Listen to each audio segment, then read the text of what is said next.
Alhamdulillah sehat walafiat dan tetap full spirit untuk menjalankan aktivitas mendidik generasi emas Indonesia untuk masa yang akan datang. Ya, emang itu yang diperlukan ya, apalagi dengan wajah glowing, tampilan yang menarik gitu ya. Karena untuk jadi guru itu memang harus tampil menarik agar siswa tidak bosan. Ya, oke, ya, benar sangat benar, patut dicontoh. Nah, seperti yang kita sudah janjikan kemarin bahwa sebelum kita observasi ke kelas, kita lakukan percakapan singkat pas pra observasi.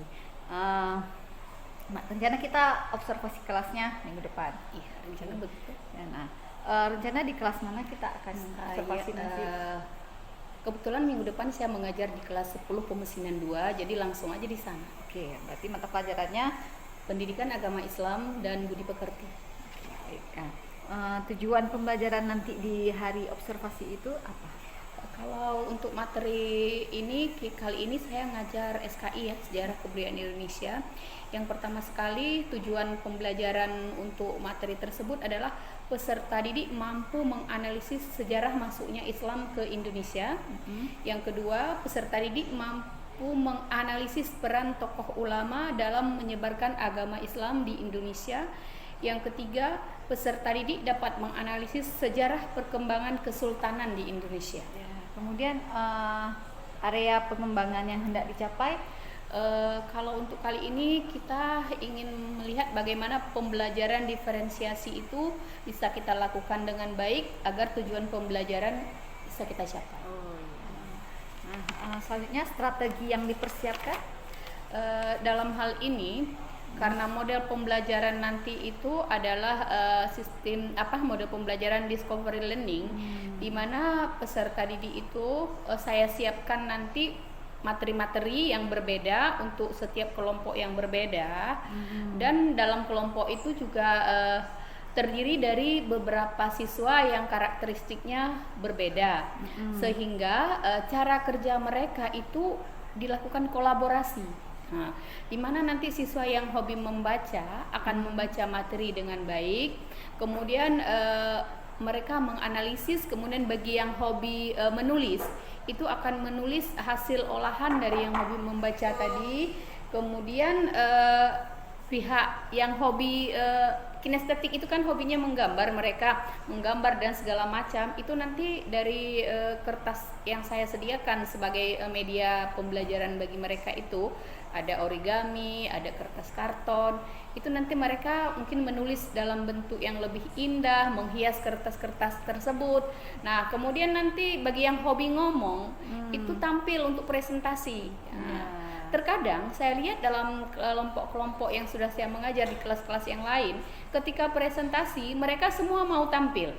Nah, ini yang saya lihat ada pengembangan dan ada kemajuan dari model-model pembelajaran yang sudah saya terapkan, sehingga antusias anak-anak terwujud, keinginan untuk belajar, mereka itu terpacu keaktifannya. Nah, ini yang memang saya ingin terus gali potensi tersebut dari diri siswa kita, karena dengan keaktifan dan antusias yang sudah muncul akan terjadi tingkat pemahaman yang lebih tinggi dibandingkan sebelum-sebelumnya. Oh ya, baik. Berarti nanti strateginya sudah dipersiapkan dengan matang ya. Iya. Sudah disusun dalam RPP.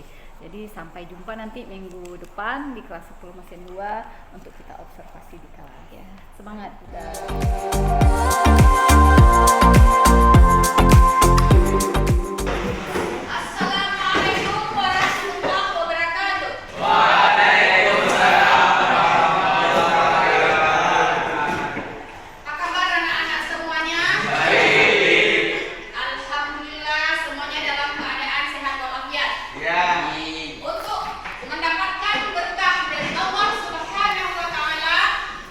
Kita awali pembelajaran kita dengan membaca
ada juga yang hobi mendengar nanti. Yang hobi mendengar itu nanti bisa berkolaborasi dengan teman-teman untuk menghasilkan karya yang indah dan juga dibaca dengan intonasi yang indah. Jadi saling memberikan masukan dan saling berkolaborasi, bekerja sama.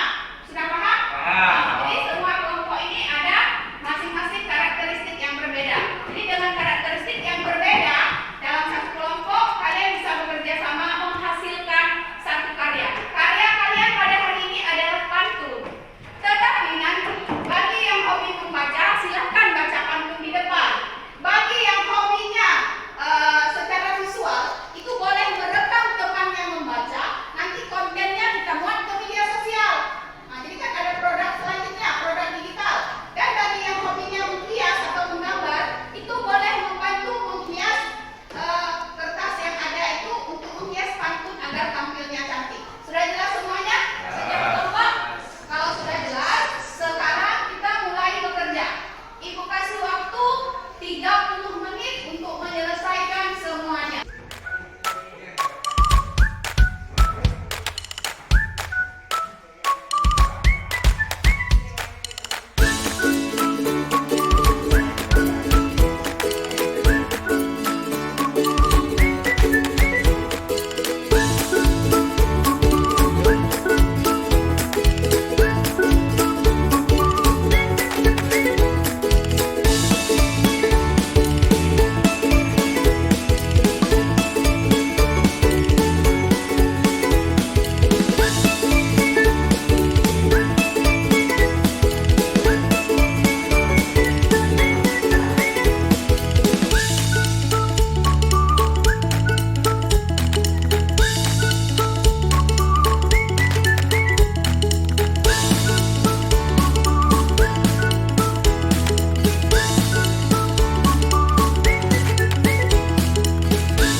Dan yang akan membacakan pertama ialah Muhammad Alfian Zara. Kandut.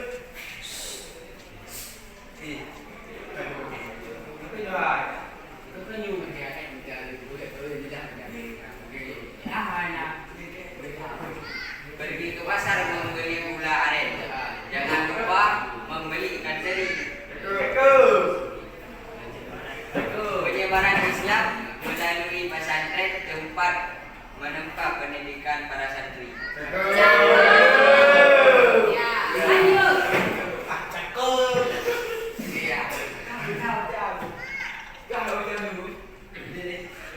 Pergi ke lapangan bermain bola.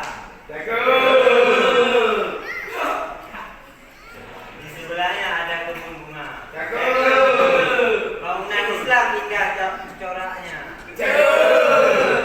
Masjid dan keraton contohnya. Memandang masjid begitu indah. Ngabuburit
dari kelompok Abu Bakar As-Siddiq ingin mempresentasikan hasil pantun-pantun yang telah kami persediakan.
Assalamualaikum Bu Dar. Waalaikumsalam warahmatullahi wabarakatuh. Seperti penyampaian beberapa hari yang lalu bahwasanya hari ini kita akan coaching ya Bu Dar ya. Kira-kira apa yang Bu Dar harapkan dari obrolan kita hari ini? Terima kasih atas kesempatan ini Bu Mursi. Dari apa yang telah kita lakukan beberapa waktu yang lalu, saya menemukan ada permasalahan di dalam kegiatan pembelajaran pada penerapan pembelajaran berdiferensiasi, di mana yang tujuan utama kita dalam pembelajaran itu adalah meningkatkan antusias dan kreativitas serta keaktifan siswa. Namun dalam pelaksanaannya masih ada beberapa siswa yang minim sekali antusiasnya, tingkat keaktifannya, kurang motivasi mungkin. Nah, dari pertemuan kita hari ini saya mengharap kita bisa sama-sama mencarikan solusi untuk full bisa kita tingkatkan keaktifan siswa dengan penerapan diferensiasi pembelajaran yang kita lakukan di masa yang akan datang, itu maksudnya. Baik, Mbak. Berarti tujuan kita hari ini yaitu menemukan Solusi. Ya, dari permasalahan ketika penerapan pembelajaran berdiferensiasi. Nah, menurut Bu Dar, hal apa saja yang membuat murid-murid di kelas kurang antusias ketika pembelajaran berdiferensiasi kemarin diterapkan? Kalau kita lihat kembali dari bagaimana karakteristik asal siswa ini, tentu saja faktor-faktor ini masih merupakan faktor dalam diri siswa, dan kemudian konektivitas antara karakteristik dasar siswa dengan apa yang kita sajikan itu belum bersinergi. Artinya kalau saya lihat mungkin ada siswa yang hobinya digital, kemampuan kita dan sarana yang mendukung untuk digital itu masih kurang. Nah, di situ saya lihat ada anak-anak kita yang hobinya menonton, menciptakan yang digital dari hasil pembelajaran, tapi mereka masih terkendala kepada ketersediaan alatnya. Berarti sedikit dari motivasi diri dan dari sarana juga. Iya. Ya. Nah, setelah mengetahui sebab kurang antusiasnya, kira-kira hal apa saja yang menurut Bu Dar dapat membuat murid antusias dalam pembelajaran ke depannya? Menurut hemat saya, salah satu cara yang bisa kita lakukan yang membangkitkan minat terbaik di masa yang akan datang itu siswa kita itu harus kita didik bagaimana menghasilkan karya-karya secara digital. Contohnya Canva. Mereka itu bisa kita ajak aktif dengan paham bagaimana melakukan karya di Canva. Nah, misalnya dalam proses pendidikan agama Islam, ketika saya meminta anak-anak untuk mereka bisa membuat bagan timeline. Nah, kalau selama ini proses pembuatannya secara manual, saya sajikan kertas plano, origami, dan pensil warna-warni atau spidol warna-warni. Nah, ke depan saya berharap dengan pengembangan pembelajaran yang serba digital ini, anak-anak mampu menghasilkan karya di Canva.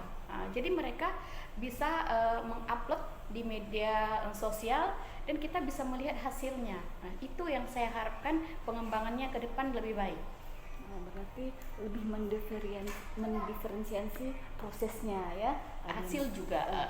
Hasil juga nanti ada yang digital ya. Sesuai dengan kreativitas mereka. Kalau mereka suka yang berjalan, dia yang seperti video, terserah mereka. Yang penting mereka paham dulu cara membuat yang digital. Jadi kreativitas dan antusias mereka bisa lebih bangkit. Nah, ini yang akan kita proses di masa yang akan datang. Hingga membuat antusias mereka meningkat gitu, karena berhubungan dengan digital. Namanya juga anak milenial ya. Nah, kalau boleh tahu selama ini Bu Dar menggunakan sumber belajar apa saja? Kalau kami di PAI itu sudah ada sumber belajar yang terutama kan buku yang dikeluarkan oleh Erlangga yang hasil karya guru-guru PAI hebat di nasional sana, dan juga dari berbagai sumber internet yang lainnya itu dalam setiap ADM pembelajaran saya itu sudah saya cantumkan. Jadi anak-anak bisa sendiri membuka situs. Kalau ada sirah nabawiyah dan sebagainya. Jadi mereka yang digital bisa langsung melihat ke situs tersebut pembelajarannya. Dari buku Erlangga itu sudah ada barcode-nya. Sudah ada barcode juga. Soal-soal yang langsung dilihat secara digital dari hasil barcode mereka bisa kerjakan. Nah, jadi sekarang rencana Bu Dar untuk menyelesaikan permasalahan tadi apa ke depannya? Saya berharap pengimbasan dari Canva for Edu itu bisa saya terapkan maksimal di setiap kelas. Artinya saya bisa membuka kelas Canva untuk siswa-siswa di SMK Negeri 7 Luxmawe. Ya, jadi pengimbasan dari apa yang kita ikuti di kelas Canva for Edu. Bagus sekali rencana Bu Dar. Saya juga mulai dapat inspirasi nih bagaimana membuat siswa antusias gitu ya. Oke, benar. Nah, bagaimana dengan komitmen terhadap rencana Bu Dar ini? Kira-kira kapan akan direalisasikan? Ini kan sudah memasuki fase menjelang akhir semester ini. Jadi saya bercita-cita ini di awal semester yang akan datang pada setiap kegiatan pembelajaran itu saya nanti akan mengambil waktu khusus di luar dari jam pembelajaran untuk pengimbasan Canva. Artinya kan ini kan bisa secara online dengan siswa. Jadi kita siapkan siswa ini punya smartphone, mereka punya kuota internet, jadi pembelajarannya bisa secara daring dengan siswa. Jadi akan saya buat nanti kelas khusus pengimbasan Canva for Edu ke kelas-kelas siswa saya. Kalau kita lihat dari tujuan pembelajaran PAI sejalan ya. Insya Allah kalau PAI dia terus berkembang. Jadi kalau PAI ini dengan model pembelajaran apapun, dengan media pembelajaran apapun, bisa kita sinergi prosesnya. Bagus sekali ya. Berarti yang tadi permasalahan ketika penerapan plan pembelajaran berdiferensiasi yang awal bulan lalu yang ditemukan masalah bahwa siswa kurang antusias, hari ini Bu Dar sudah bisa memecahkan masalah yang dihadapi siswa kita di kelas kemarin. Insyaallah. Kalau kemarin belum diterapkan teknologi, masih sebatas proses dan produk yang istilahnya manual, hingga terlihat siswanya kurang antusias. Bu Dar bercita-cita ke depan akan menggunakan teknologi yang lebih bervariasi, terutama tentang Canva ya, sehingga membuat diharapkan siswa ini antusias, karena kita kreatif. Mendidik anak sesuai kuadrat zamannya ya kalau filosofi KHD. Ya betul, karena kurikulum itu berubah bukan hanya karena perubahan pimpinan, tetapi karena perubahan peserta didik. Era milenial kurikulumnya harus sesuai dengan milenialnya. Sangat bagus, menjadi inspirasi. Mudah-mudahan ke depan penerapan pembelajaran berdiferensiasi bisa maksimal ya. Dan kemarin juga saya sudah lihat KSE-nya mantap ya. Terima kasih Bu Dar. Semoga permasalahannya bisa nanti direfleksi lagi. Kita akan duduk lagi setelah kita kelas.